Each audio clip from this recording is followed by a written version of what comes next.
Hello and welcome to Business 360. I'm Archana Solanki. Here are the headlines we're tracking this evening. Sensex and Nifty give up gains in late trade to end flat. Nifty loses more than 150 points from the high point of the day. Mid-caps underperform. US President Donald Trump signs a funding bill to end the 43-day government shutdown, the longest in the nation's history. The new bill extends federal funding till January next year, but doesn't include healthcare funding demanded by Democrats. In a bid to offset the impact of US tariffs, government announces a 45,000 crore rupee package for exporters. John Chambers and Mukesh Aghi of the US-India Strategic Partnership Forum say no US CEO is going to bet against India and US tariffs are only a short-term bump. After TCS and Cognizant, Andhra government set to provide land to Accenture and Infosys at 99 paise. Sources say total investment by both companies is likely to be around 2,000 crore rupees. M&M inks a joint venture with Canadian company Manulife for life insurance with an intent to enter general insurance as well. Group CEO Anish Shah expects the life insurer to break even in 10 years with a valuation of 30,000 crore rupees. Dubai-based financial powerhouse Emirates NBD remains in the race to buy IDBI Bank even after acquiring majority stake in RBL Bank for 27,000 crore rupees. Sources say Emirates has not withdrawn from the acquisition process. That's an exclusive. Biocon CEO confirms plans for a potential merger with Biocon Biologics. Siddharth Mittal tells CNBC TV18 an announcement is likely this year. Enforcement Directorate arrests Jaypee Group's Manoj Gaur for defrauding home buyers. The arrest comes 6 years after a case was registered. Mumbai police gives a clean chit to former executives of Indusind Bank over accounting lapses worth nearly 2,000 crore rupees. Police term it a genuine accounting error and find no evidence of criminality of siphoning of funds. A DNA test confirms Dr Nabi Bhat as the driver of the Hyundai i20 that exploded outside Redfort metro station on Monday. The National Investigation Agency takes 3 doctors from Faridabad's Al Falah University into custody for questioning. The government declares the Redfort blast as a terror incident. Litmus test for 9-term Chief Minister Nitish Kumar's counting for Bihar elections begins at 8 a.m. tomorrow. The poll saw a record voter turnout of 67%. Most exit polls give NDA the edge. CNBC TV18 special coverage starts 8 a.m. tomorrow. All right, let's start with the day's market action. Sensex and Nifty gave up gains in late trade to end flat. Nifty slipped more than 150 points from highs and closed the day flat. Mid-cap index underperformed while Nifty Bank touched fresh peak intraday, outperforming other major indices. US President Donald Trump has signed the federal funding bill, bringing to an end the longest government shutdown in the nation's history. The 43-day shutdown had brought to a grinding halt all but essential government services. Around 670,000 civil servants were furloughed during the period. The shutdown had also crippled the US airline industry. The bill, which approves federal funding till January next year, was approved by the Republican-controlled House of Representatives. Earlier, half a dozen lawmakers from the Democratic Party had backed the bill in the Senate. We told you first and now it's official. In a bid to help exporters deal with high US tariffs, the Union Cabinet has approved the export promotion mission with an outlay of over 25,000 crore rupees for 6 years. The mission aims to bring a digitally driven framework to boost export competitiveness, especially for MSMEs, first-time exporters and labor-intensive sectors. Government has claimed that this will mark a strategic shift from multiple export schemes to a single mechanism.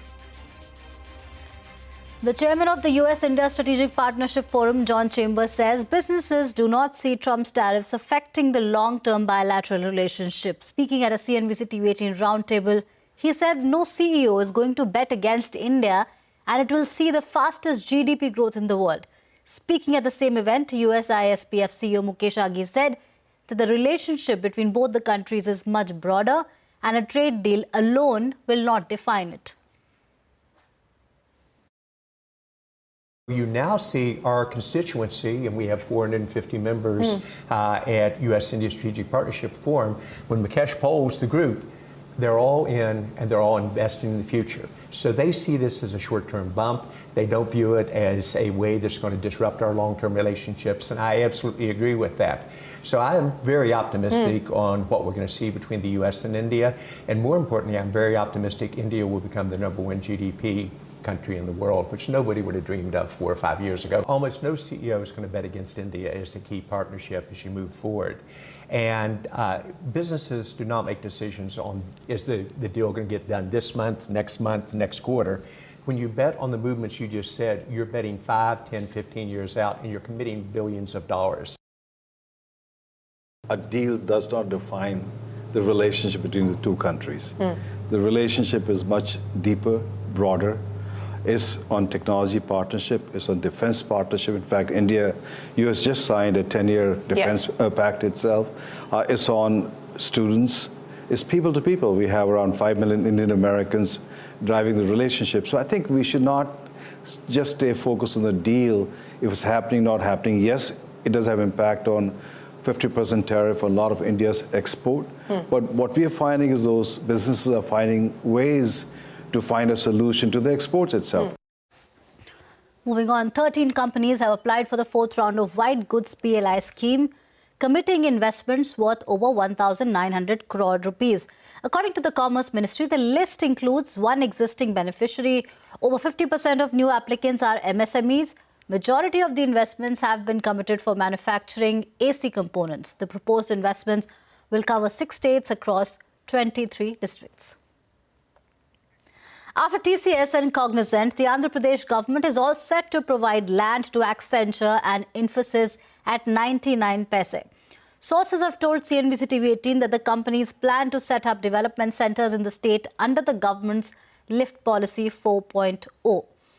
Now, total investments by both the companies are likely to be around 2,000 crore rupees. In an interview with CNBC TV18 yesterday, Andhra Pradesh's IT Minister Nara Lokesh had revealed that 2 to 3 companies were set to get land at concessional rates. Well, it's a clear policy that we have. We call it the Lift Policy, which offers land at a very competitive price to Fortune 500 companies. Through that, we've been able to give land to TCS, Cognizant, and 2-3 other companies, where announcements will be done soon. And the reason I've taken such a bold move is because you need to think outside the box. Because to be fair to the IT sector, Andhra is late. Because we were a combined state, all the IT investments went to Hyderabad. Post-bifurcation, we couldn't get traction in the IT sector. So I had to take that kind of a bold initiative. And because we took that bold initiative, we are able to land the likes of Google, TCS, Cognizant, and a few more that will get announced soon. And a very special conversation with Andhra Chief Minister Chandrababu Naidu is coming up in a while. Now, Mahindra and Canadian company Manulife have signed an agreement to set up a 50-50 life insurance joint venture. The total capital commitment stands at 3,600 crore rupees. Each entity will invest 1,250 crore rupees in the first 5 years. Anisha, Group CEO and Managing Director, has said that the company sees tremendous opportunity in the life insurance space. We feel that we've got a very strong proposition here. With Mahindra Finance distribution, with the customer base we have, not just in Mahindra Finance, but also across the Mahindra Group, we feel we can build a much stronger business. The way we've started it, it's also a lot more capital efficient and one that will return much greater returns for our shareholders. Life insurance is underpenetrated today, and we see a tremendous opportunity here, and which is why we've started with life. If the insurance regulations allow a composite license, that could be a potential upside for the JV. And that's something we will evaluate when that happens. And yes, general is attractive as well. But given the opportunity we see that's very meaningful today, we've started with life. Now, shares of Biocon rose in trade after its management told CNBC TV18 that the company is exploring the option of merging with Biocon Biologics. The company's board has also constituted special committee to look at all possible options. Biocon MD and CEO Siddharth Mittal says an announcement is likely this year. The board has constituted a special committee to look at various options. And one of the options which we had mentioned is a merger between Biocon and Biocon Biologics. And I think we've right now focuses, of course, on strengthening the balance sheet by giving exit to all the structured equity or structured debt players. So we have already given an exit to Goldman Sachs and Kotak, and we announced that we have also entered into an agreement with Edelweiss to buy over the CCD and give an exit to Edelweiss very soon. So I think that portion of structured debt has been addressed. All right, on to a CNBC TV18 exclusive. Dubai-based financial powerhouse Emirates NBD remains in the race to buy IDBI Bank, even after acquiring a majority stake in RBL Bank for 27,000 crore rupees. We learn from sources that Emirates NBD has not withdrawn from the acquisition process. Ritu Singh is here with the latest on the government's divestment plan for IDBI Bank. Well, contrary to some of the media reports recently, we've been given to understand that Emirates NBD Bank is very much in the race to acquire IDBI Bank, notwithstanding that mega $3 billion deal it has announced to acquire a 60% stake in RBL Bank. Now, our sources very clearly indicate that Emirates NBD has not withdrawn from the IDBI Bank stake sale process and continues to evaluate the opportunity. We've also been given to understand that it is very keen on expanding its footprint in India. So with IDBI Bank, there comes, of course, the scale, the opportunity to get government business, and, of course, that LIC franchise that makes it an attractive proposition for the bank. Now, remember, the government currently owns about 45.5% stake in IDBI Bank and LIC another 49%. And together, they're looking to offload about 60.7% stake in IDBI Bank. Of course, if a foreign player does come in, there will be the question of getting a special dispensation to be able to hold 60% stake in IDBI Bank. And for Emirates NBD, hypothetically, of course, if it does win this, there will also be the question of whether it looks to consolidate its businesses in India, that is RBL Bank with IDBI Bank as well. Now, the government, of course, has been indicating it is looking to wrap up the divestment process by FY26, but the bids are yet to be invited. And as we've been reporting, there are other contenders in the fray. Fairfax Prembatsas is a strong contender. And then, of course, there is Oak Tree, Kotak Mahindra Bank, and, of course, Emirates NBD. All right, time for a short break. Coming up, we bring you a special conversation with Andhra Chief Minister N. Chandrababu Naidu. When we return, stay tuned.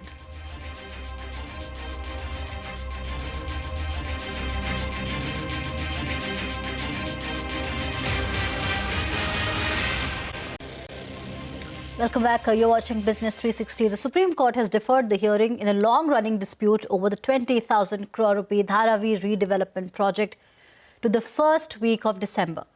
The bench remarked that hearing the case was not an issue, but writing the judgment would take time. The case stems from a challenge by Seckling Technologies, a Seychelles-based firm, against the Maharashtra government's decision to award the massive slum redevelopment project to the Adani Group. During the hearing, Adani's counsel questioned how Seckling could seek damages while simultaneously challenging the tender process. Seckling, however, maintained that its arbitration claim for damages against India is independent of its legal challenge to the project award. The Supreme Court has directed the centre to respond to a petition seeking a court-monitored inquiry into the Air India crash case. Petitioners told the court the Pilots Association had earlier flagged safety concerns regarding Boeing 787-8 aircraft, warning that passengers were at risk. The centre clarified that the Aircraft Accident Investigation Bureau's interim report does not blame the pilots and that the Civil Aviation Ministry has already issued a statement to that effect. It further cautioned that any interference at this stage could be counterproductive to the ongoing investigation. Enforcement Directorate has arrested Jaypee Group's Manoj Gaur for defrauding home buyers. This arrest has come 6 years after a case was registered. Timsy Jaipuria joins us now with the details of the charges against Manoj Gaur. 6 years after first FIR in Jaypee Group case, the Enforcement Directorate has arrested Manoj Gaur, the former Executive Chairman and CEO of Jaiprakash Associates Limited and ex-Chairman and Managing Director of Jaypee Infratech Limited, in a 12,000 crore money laundering case.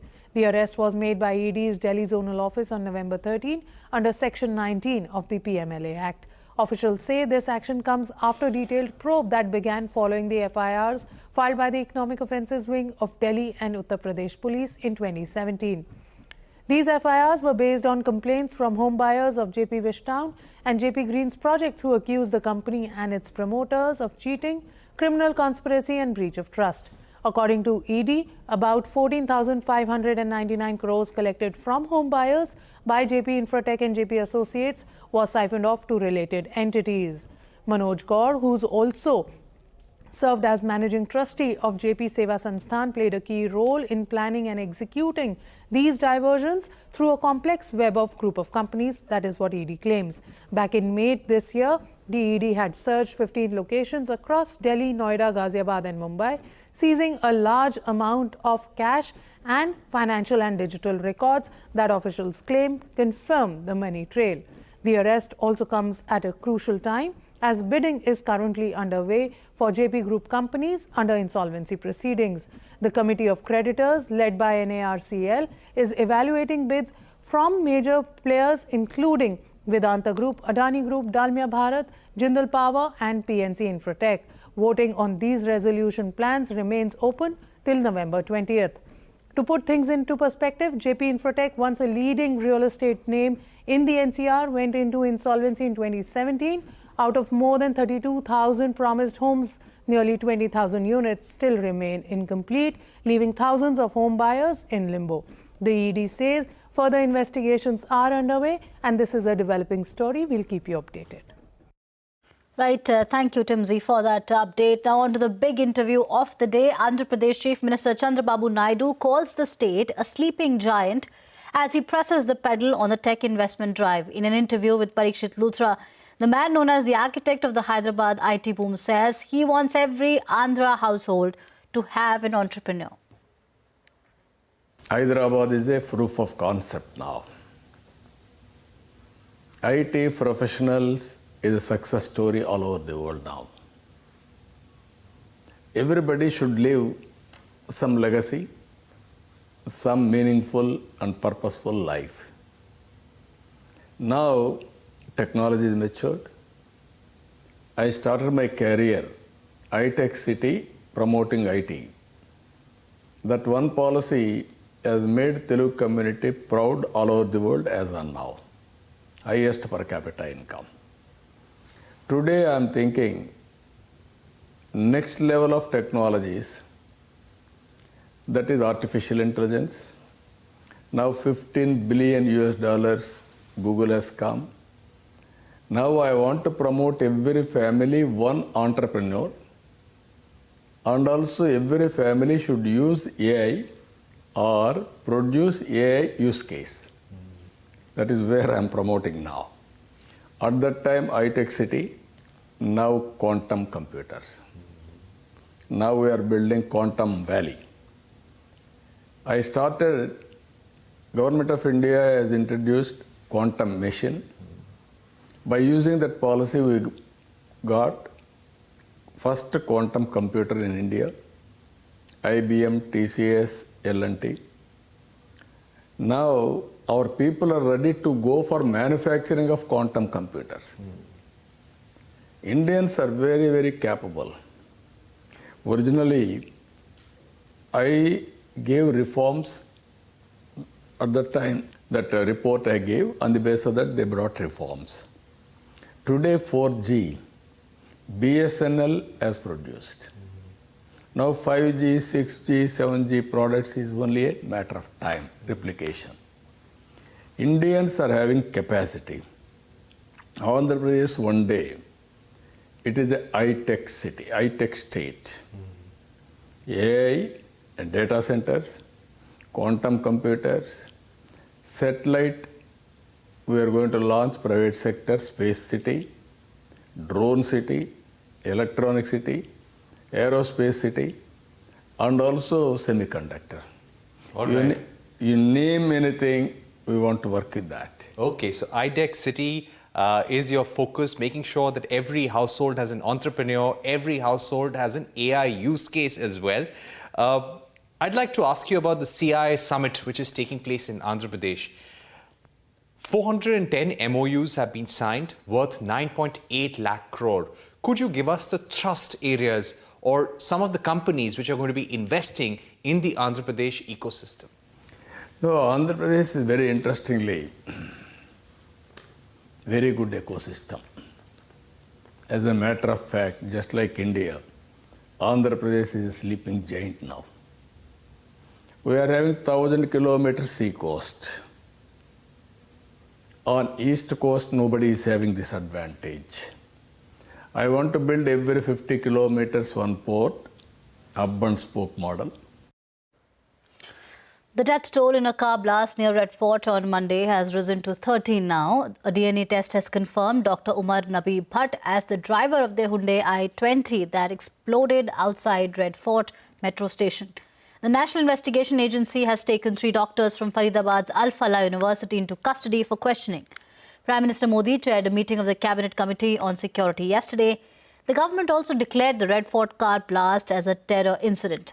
Meanwhile, External Affairs Minister S. Jaishankar held talks with US Secretary of State Marco Rubio on the sidelines of the G7 Foreign Ministers Summit in Canada.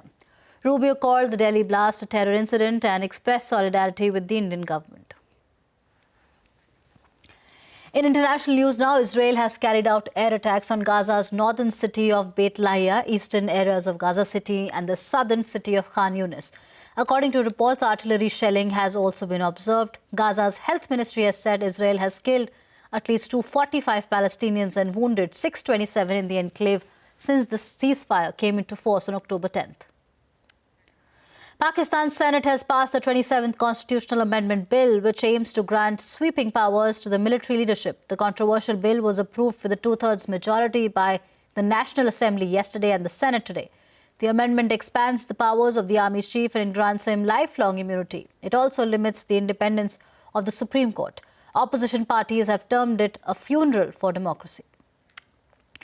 Bangladesh's Foreign Ministry has summoned India's Deputy High Commissioner in Dhaka, expressing serious concern over deposed Prime Minister Sheikh Hasina's interview with Indian media.